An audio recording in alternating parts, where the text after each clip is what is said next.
Cows lose, cows stink. They get beat. Cows lose, cows stink. Yes, sir, Mr. Randy. 22-20 to Miami over the weekend. Just a very uninspiring football game, an uninspiring way to lose a game. They had it. They were up with 4 minutes to go, as if anybody in this room thought they were going to hold that lead.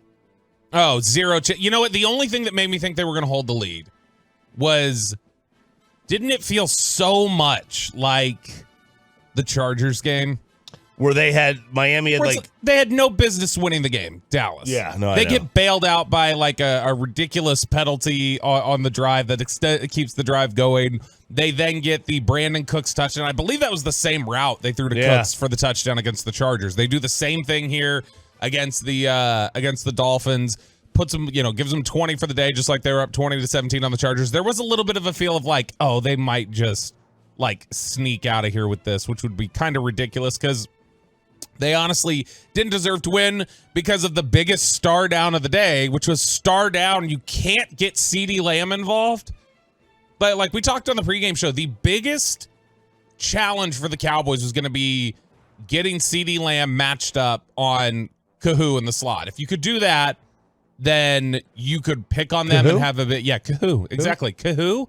That's the same question. Who? Kahoo? Yeah, exactly. And so if you needed to seek out that matchup, you needed to create that matchup. If you could do that, you could have a lot of success.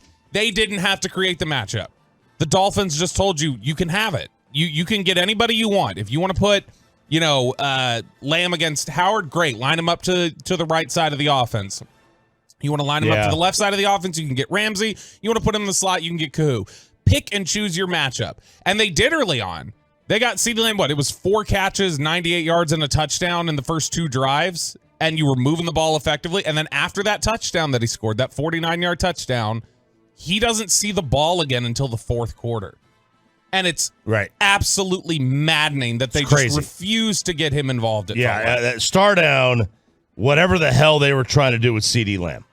I don't know what that was, but that was troubling. Like, great teams find ways to get the ball to their playmakers. You didn't even have to find it. I know. It felt like it was just there for you, and you didn't.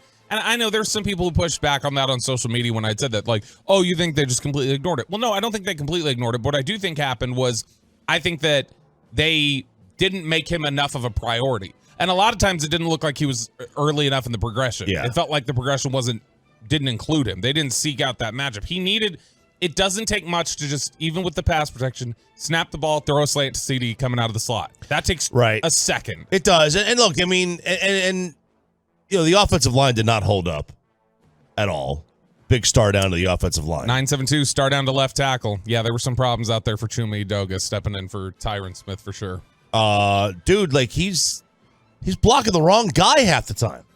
That was the biggest problem, is that when we were talking about this, Brian and I, when he would just go help out. When he got the right read, when he knew when he was blocking the guy he was supposed to block, he wasn't bad. He was okay.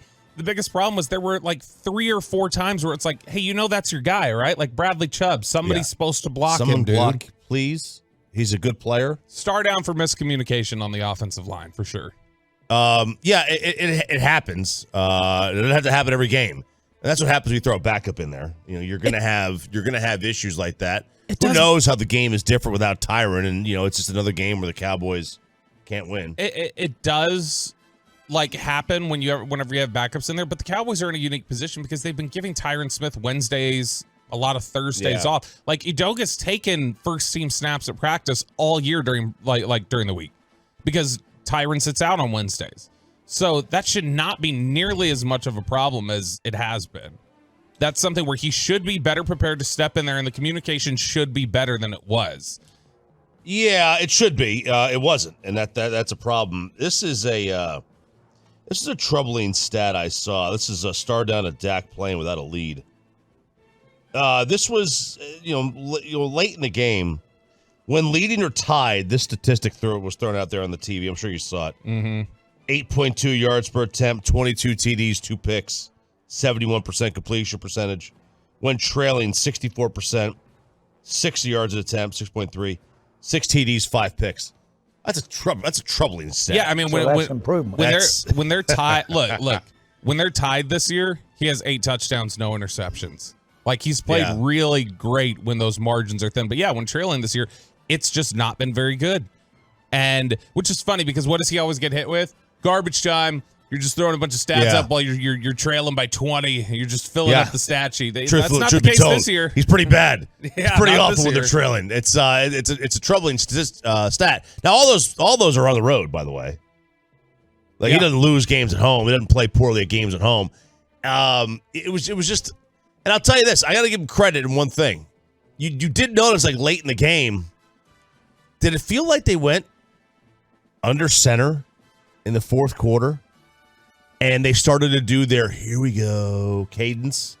I noticed that late in the game, and I was like, "Ooh, is that a change?" I don't remember them. I don't remember hearing that at all during the early parts of the game. And then all of a sudden, the offense clicks. It may be that you couldn't hear it. Period. I don't know. It may have just been the crowd, and you were taking the crowd out as you were moving the ball down the field. I hadn't noticed it, but man, it's just the communication was not great within the offensive line. Part of that may be the cadence. Part of that may be why they have trouble on the road is because the cadence and everything else. But listen, man, if you can't play on the road in the NFL because you can't do your "here we go," that's a problem.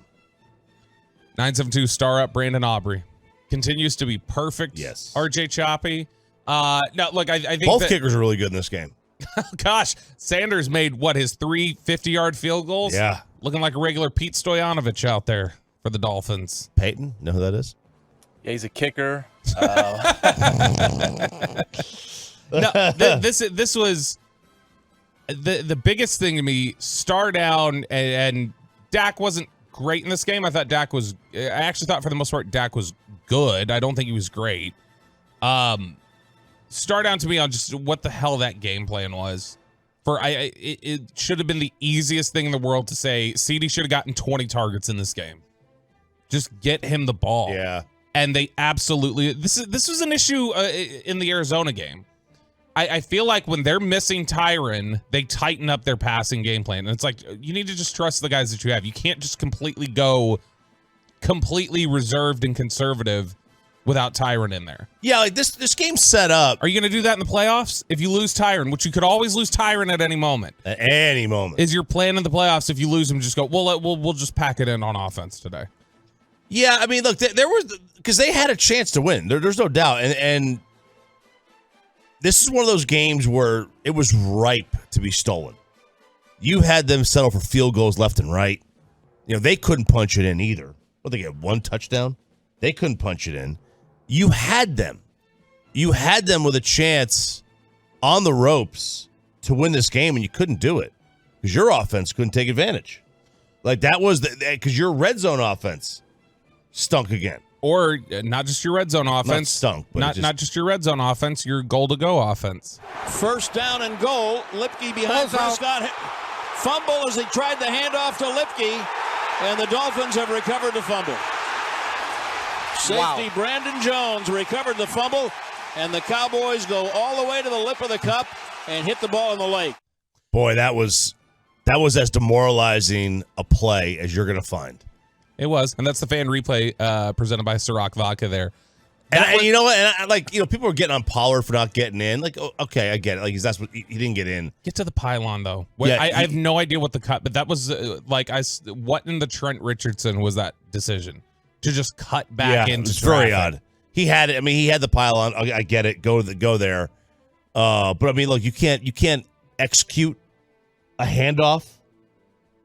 Like, and it's not like it was a handoff. It was in his breadbasket, and like that wasn't even close. It felt that like was bad. It felt like it was going to be on that first drive. It felt like it was going to be the Hunter Lipke game. Like they gave him a couple carries. Yeah. They threw a pass to him in the flat, and then as soon as that fumble happened, they're like, "We're not doing this again." Did he play the rest of the? No, he played. He played, but yeah, he had a catch on that first drive, and he had I think 2 carries, and I don't know that he touched the ball again the rest of the day. But man, that's star down Hunter Lipke, star down Dak Prescott for that. Whoever it is, I don't know who's more to blame on that exchange, but you've got to be able to just get the exchange. How different is this game, Chop, if Pollard just scores there though? Well, they win.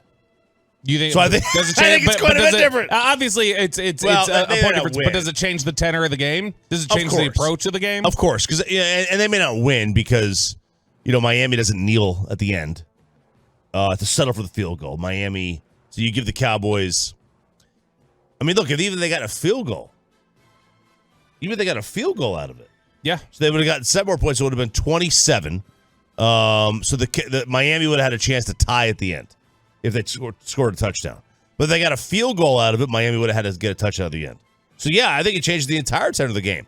Now, maybe Miami decides to go for it on fourth more and not settle for those long field goals. I mean, who knows how they change their game plan as a whole as well. So everything changed on that one. But, I mean, that was the crippling. You get the opening kick. You take the kick. You elect to receive, which it is the way to go now. I like that. If this offense plays better from ahead than behind, so get the lead. The defense plays better from ahead than behind. Get the lead. I'm totally fine with that. I play better from the front than from behind. Really? Mm-hmm. That's interesting. Yeah.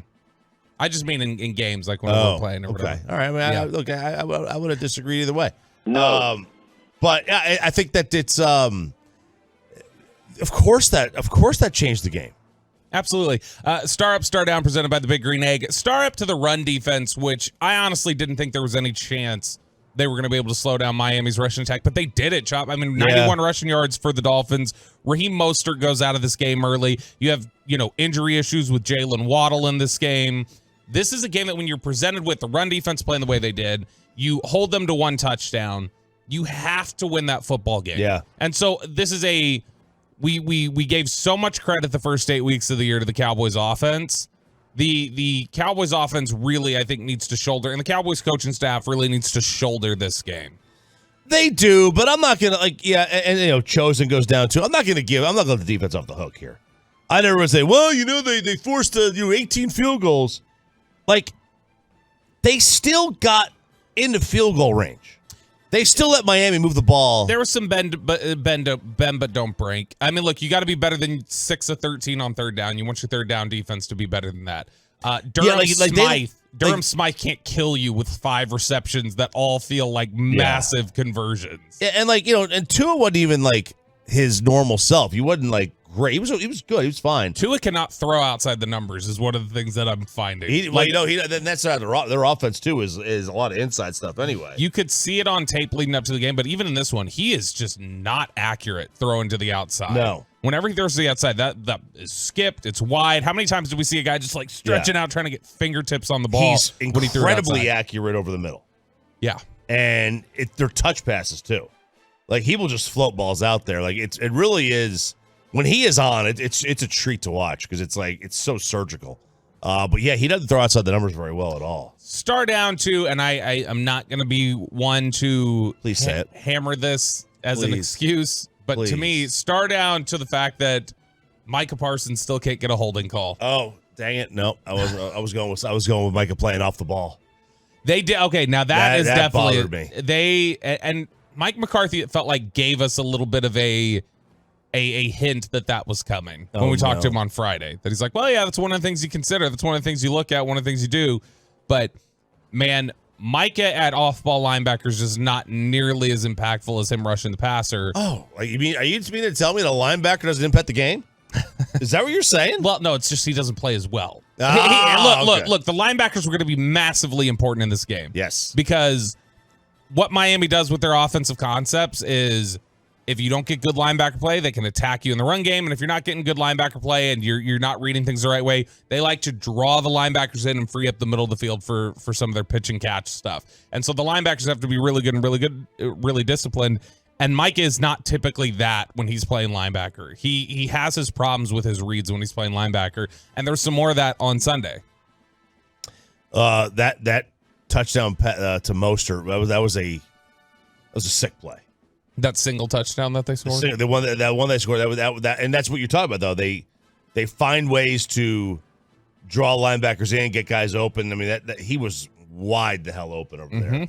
And he made a nice little catch on that one. But yeah, he can't get a holding call. It's you're approaching 40 quarters.